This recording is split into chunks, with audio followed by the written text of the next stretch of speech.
So good day mga bro, no? So dito nga pala tatalakayin natin ang mabilis lang kung paano malalaman kung pregnant o malapit na mag-drop ang PKBM nyo o balloon molly. So ayan mga bro, kung mapapansin nyo yung pagka letter D ng katawan nila mula sa baba, yan, bilog na pati yung mga side nila.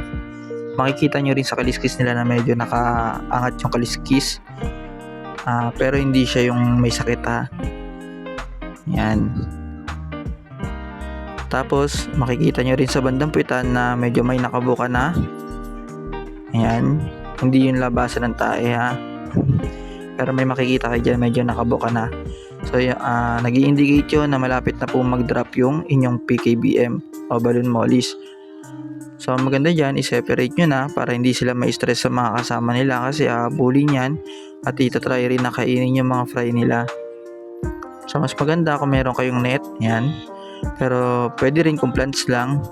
Pero mas safe talaga kung net para nakakalabas yung mga fry at hindi makain ng magulang. So ayan, pansinin nyo yung body nito. Ayan nakaan yung kaliskis niya. Tapos bilog na talaga yung tiyan niya. So yun lang mga lods, nag-research din tayo kung paano malaman yan. Nakita rin natin sa mga kasama natin.